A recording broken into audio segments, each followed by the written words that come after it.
മുഖ്യമന്ത്രി പിണറായി വിജയൻ അങ്ങോട്ടേക്ക് എത്തിയിരിക്കുകയാണ്. അത് ഹെലികോപ്റ്ററിലാണ് കോഴിക്കോട് നിന്ന് വയനാട്ടിലേക്ക് എത്തിയത്. ഇനിയിപ്പോൾ അവലോകന യോഗങ്ങളൊക്കെ ഉണ്ട്. മുഖ്യമന്ത്രി പിണറായി വിജയൻ അവിടെയുണ്ട്. ഇന്ന് രാഹുൽ ഗാന്ധി എത്തുന്നു, പ്രിയങ്ക ഗാന്ധി എത്തുന്നു. അങ്ങനെ പ്രധാനപ്പെട്ട രാഷ്ട്രീയ സാന്നിധ്യങ്ങളുടെ സമയം കൂടിയാണ് ഇന്നിപ്പോൾ വയനാട്. വയനാട്ടിലേക്ക് അദ്ദേഹം എത്തുകയാണ്. ഇനിയിപ്പോൾ അവലോകന യോഗം അടക്കമുണ്ടാകും. നേരത്തെ റിട്ടയർഡ് മേജർ ജനറൽ ഇന്ദ്രപാലനടക്കം പറഞ്ഞത് മുഖ്യമന്ത്രിയുമായി കൂടിക്കാഴ്ചയ്ക്ക് വിളിക്കുകയാണെങ്കിൽ പോകും എന്ന് പറഞ്ഞു. അപ്പോൾ അവിടെ അവലോകന യോഗം ഉണ്ടാകും. അവലോകന യോഗത്തിൽ എങ്ങനെയാണ് ഈ റെസ്ക്യൂ മിഷൻ്റെ മുന്നോട്ടുള്ള പോക്ക് എന്നതടക്കമുള്ള കൃത്യമായ ചർച്ചകൾ ഉണ്ടാകും. അതിനുശേഷം സർവകക്ഷി യോഗമടക്കം എല്ലാവരെയും കൂട്ടിച്ചേർക്കുന്ന യോഗമടക്കമുള്ള കാര്യങ്ങൾ മുഖ്യമന്ത്രിയുടെ ഇങ്ങോട്ട് വയനാടൻ വരവിൻ്റെ ഉദ്ദേശമായി ഉണ്ട്. ഉറപ്പായും റെസ്ക്യൂ മിഷൻ്റെ ഏറ്റവും ഒടുവിലുള്ള റിസൾട്ടാണ് വിലയിരുത്തുക. ഇന്നലെ മുഖ്യമന്ത്രി വൈകിട്ട് വാർത്താസമ്മേളനം നടത്തുമ്പോഴും റെസ്ക്യൂ മിഷൻ വളരെ കൃത്യമായി തന്നെ മുന്നോട്ട് പോകുമെന്ന് പറയുകയായിരുന്നു. ഏതെങ്കിലും തരത്തിൽ ന്യൂനതകളുണ്ടെങ്കിൽ ഏതെങ്കിലും തരത്തിൽ മിക്കവാറും ആഷ്മി എല്ലാ മന്ത്രിമാരും മുഖ്യമന്ത്രിയുടെ യോഗത്തിൽ പങ്കെടുക്കുന്നുണ്ടെന്നാണ് മനസ്സിലാക്കുന്നത്. മുഖ്യമന്ത്രി എത്തിയ ഉടനെ തന്നെ എല്ലാവരും അവിടെ എത്തിച്ചേർന്നു കഴിഞ്ഞു. എനിക്ക് തോന്നുന്ന വിശദാംശങ്ങളുമായി ദീപക് ധർമ്മടത്തിന് കൂടുതൽ വിവരങ്ങൾ നൽകാൻ കഴിയുമെന്നാണ് വിശ്വാസം. ദീപക്, എന്തൊക്കെയാണ് വിശദാംശങ്ങൾ? മുഖ്യമന്ത്രിയുടെ യോഗം എപ്പോൾ ആരംഭിക്കും?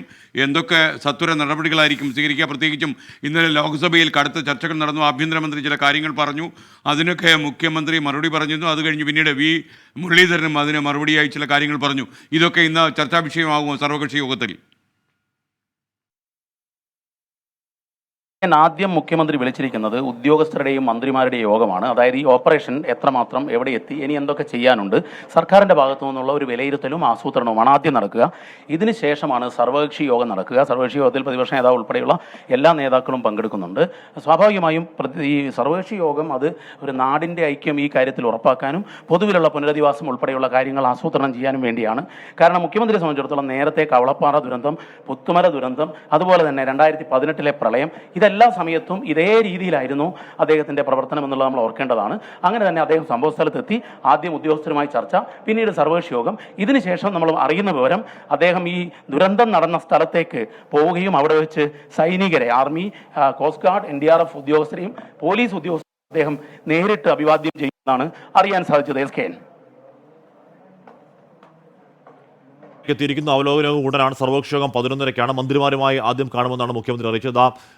മന്ത്രിമാരൊക്കെ മുഖ്യമന്ത്രിയുമായുള്ള യോഗത്തിന് കാത്തിരിക്കുക. അധികം വൈകാതെ തന്നെ മുഖ്യമന്ത്രിയുമായി യോഗം ഉണ്ടാകും.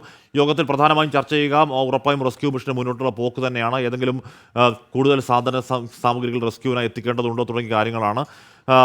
പിന്നീട് പുനരധിവാസം അടക്കമുള്ള കാര്യങ്ങൾ ഈ യോഗത്തിൽ ചർച്ച ഉണ്ടാകുമോ എന്ന് അറിയില്ല. എന്തായാലും ഉറപ്പായും അതിൻ്റെ ഒരു പ്രാഥമിക ചർച്ചകളൊക്കെ എന്തായാലും ഉണ്ടാവാൻ തരമില്ല. കാര്യം വലിയ പിന്തുണ, വലിയ സഹായം, വലിയ കൈത്താങ്ങ് ഒരാവശ്യമുള്ള സമയമാണ് വയനാട്ടിൽ. ഇപ്പോൾ ഏത് രീതിയിൽ സർക്കാരിന് അത്തരത്തിൽ കൈത്താങ്ങാവാൻ കഴിയും, അത്തരത്തിൽ റീബിൽഡ് ചെയ്യാനും അവരെ കൂടെ ചേർത്ത് നിർത്താനും കഴിയും എന്ന് മുഖ്യമന്ത്രി ഇന്നലെ പറയുന്നുണ്ടായിരുന്നു. നമ്മുടെ ആൾക്കാരാണവർ, നമുക്ക് ഏറ്റവും പ്രിയങ്കരായ ആൾക്കാരാണവർ എന്ന് പറയുന്നു. അപ്പോൾ അവർ ഏത് രീതിയിൽ ഒരു ഭരണകൂടം എന്നുള്ളത് എനിക്ക് സർക്കാരിന് ചേർത്ത് നിർത്താൻ കഴിയുമെന്നതിനെക്കുറിച്ചുള്ള ചർച്ച ഉറപ്പായും മന്ത്രിമാരുമായുള്ള ആ യോഗത്തിലുണ്ടാകും. അതിനുശേഷമാണ് സർവകക്ഷി യോഗം. എന്തൊക്കെ ചെയ്യാൻ കഴിയും, എല്ലാവരും ഒന്നു ചേർന്ന് എന്ത് ചെയ്യാൻ കഴിയുമോ? ഇപ്പം നമ്മളവിടെ കാണുന്ന കാഴ്ച അത് ഈ പ്രളയ ദുരിത മേഖലയിൽ മാത്രമല്ല, അല്ലെങ്കിൽ ഈ ദുരന്ത മേഖലയിൽ മാത്രമല്ല, എല്ലാ ദുരന്ത മേഖലകളിലും നമ്മൾ കാണും. നമുക്ക് എത്രത്തോളം വിയോജിപ്പുകളുണ്ടെങ്കിലും, എത്രത്തോളം രാഷ്ട്രീയ ശത്രുതയുണ്ടെങ്കിലും, ഒരു ദുരന്തമുണ്ടാകുമ്പോൾ കൈമൈ മറന്ന്, രാഷ്ട്രീയ ഭേദം മറന്ന് ഒരുമിച്ച് നിൽക്കുന്ന കാഴ്ച നമ്മൾ എല്ലാ ദുരന്തത്തിലും കണ്ടു. ഇതിലും അത് മാറ്റമില്ല. നമ്മൾ കാണുന്നുണ്ട് എല്ലാ യുവജന സംഘടനകളും. അതിപ്പോൾ DYFIയുടെ യൂത്ത് ബ്രിഗേഡ് ആവട്ടെ, യൂത്ത് കോൺഗ്രസിൻ്റെ യൂത്ത് കെയർ ആവട്ടെ, വൈറ്റ് ഫ്ലാഗ് ആവട്ടെ, ഒട്ടുമിക്ക എല്ലാ ചെറിയ സംഘടനകളുടെയും വലിയ സംഘടനയും ഒക്കെ യുവജന സംഘടനകൾ, സന്നദ്ധ സംഘടനകളൊക്കെ അങ്ങോട്ടേക്ക് എത്തി അവർ വൈറ്റ് ഗാർഡ് അങ്ങോട്ടേക്ക് എത്തി അവരെ സംരക്ഷിക്കുന്ന കാഴ്ച നമ്മൾ കാണുന്നുണ്ട്. അങ്ങനെ രാഷ്ട്രീയ ഭേദം മറന്നുകൊണ്ട്, എല്ലാവിധ ഭേദചിന്തകൾ മറന്നുകൊണ്ട്, രാഷ്ട്രീയ പാർട്ടികളുടെയും അല്ലാതെയും അവരെക്കൊണ്ട് ചെയ്യാൻ കഴിയുന്ന കാര്യങ്ങളൊക്കെ കൈമെയ് മറന്ന് ചെയ്യുന്ന കാഴ്ച നമ്മൾ കണ്ടു. പൊത്തുകലിൽ നിന്നും ഒരു മൃതദേഹം തലച്ചുമട എത്തിക്കുന്ന കാഴ്ചകൾ നമ്മൾ ഇന്നലെ കണ്ട ദിവസം. ആഷ്മി, നമ്മുടെ വിജയകുമാർ ചില കാര്യങ്ങൾ നമ്മളുമായി പങ്കുവയ്ക്കാൻ തയ്യാറായി നിൽക്കുകയാണ്. വിജയകുമാർ, താങ്കൾക്ക് തുടരാം. പറഞ്ഞോളൂ, നമ്മൾ കേൾക്കുന്നുണ്ട്. നമുക്കിപ്പോൾ കാണാൻ കഴിയുന്ന കാഴ്ച ചൂരൽമലയിൽ നിന്നുള്ള ദൃശ്യങ്ങളാണ്. ഒരുപക്ഷെ ഈ ചൂരൽമലയും മുണ്ടക്കൈ ഭാഗവും തമ്മിൽ ബന്ധിപ്പിക്കുന്ന പാലം, ബെയിലി പാലം ഉച്ചയോടെ പൂർത്തിയാകുമെന്നാണ് നമുക്ക് ലഭിക്കുന്ന വിവരം.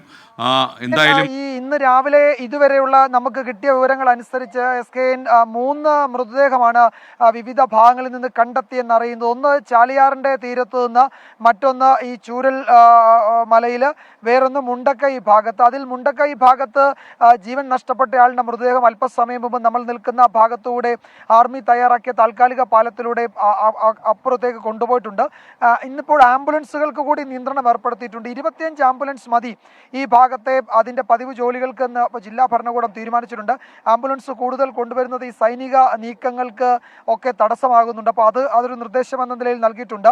മേപ്പാടി ഭാഗത്ത് ഇപ്പോൾ വാഹനങ്ങൾ തടയുന്നുണ്ട്. കാരണം അവിടെ നിന്ന് യാതൊരു കണക്കുമില്ലാതെ ആളുകൾ ഇവിടേക്ക് വരുന്നുണ്ട്. രക്ഷാപ്രവർത്തകർ ഒക്കെ ആയിരിക്കും, വിവിധ ഭാഗങ്ങളിൽ നിന്ന് വരുന്നവരായിരിക്കും. പക്ഷേ അങ്ങനെയാണെങ്കിലും അവരുടെ വാഹനങ്ങളും ഇവിടേക്ക് വരുന്നത് ഇവിടുത്തെ അത്യാവശ്യ സർവീസുകളെ ബാധിക്കുന്നുണ്ട്. അതുകൊണ്ട് മേപ്പാടിയിൽ വാഹനങ്ങൾ തടയുന്നുണ്ട്. അത്യാവശ്യമായ വാഹനങ്ങൾ മാത്രമേ ഇവിടുന്ന് വിടുന്നുള്ളൂ. ഈ ആംബുലൻസുകളോട് മേപ്പാടിയിൽ തന്നെ തുടരാനാണ്.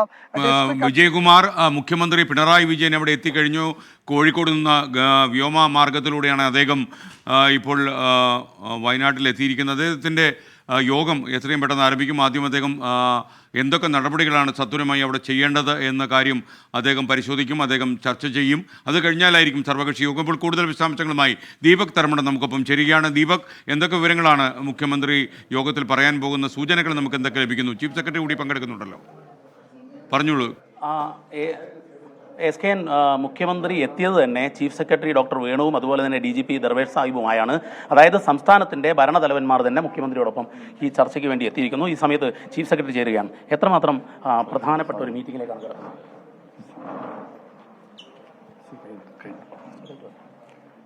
ഇവിടെ മുഖ്യമന്ത്രി 3 മീറ്റിംഗ് ഉണ്ട്. ആദ്യം പ്രധാനമായിട്ടുള്ളത് മന്ത്രിമാരുടെ മീറ്റിംഗാണ്. അതിനുശേഷം ഉദ്യോഗസ്ഥരുടെയും ഓപ്പറേഷൻസിൻ്റെ ആൾക്കാരും തമ്മിൽ മീറ്റ് ചെയ്യും. മൂന്നാമത് സർവകക്ഷി യോഗമുണ്ട്. എസ് കെ എൻ, മുഖ്യമന്ത്രി യോഗം തുടങ്ങിക്കഴിഞ്ഞു. മാധ്യമങ്ങൾ പുറത്തേക്ക് ഇറങ്ങേണ്ട സമയമായി കഴിഞ്ഞു. ആദ്യം മന്ത്രിമാരും ചീഫ് സെക്രട്ടറിയും, അതായത് ഒരു ക്യാബിനറ്റ് ചേരുന്ന രീതിയിലാണ് ചീഫ് സെക്രട്ടറിയും മന്ത്രിമാരുമുള്ള യോഗമാണ് ആദ്യം നടക്കുന്നത്. അത് കഴിഞ്ഞതിന് ശേഷം ഉദ്യോഗസ്ഥരുമായുള്ള യോഗം ചേരും. ശേഷമായിരിക്കും സർവകക്ഷി യോഗത്തിലേക്ക് കടക്കുക. എസ് കെ എൻ, ഏതായാലും വളരെ കൃത്യമായി ഓരോ ഘട്ടമായുള്ള പരിശോധന നടത്തിക്കൊണ്ട് ആസൂത്രണത്തിലേക്ക് കടക്കുന്ന രീതിയിലാണ് മീറ്റിംഗ് ആസൂത്രണം ചെയ്തിരിക്കുന്നത്. S K N.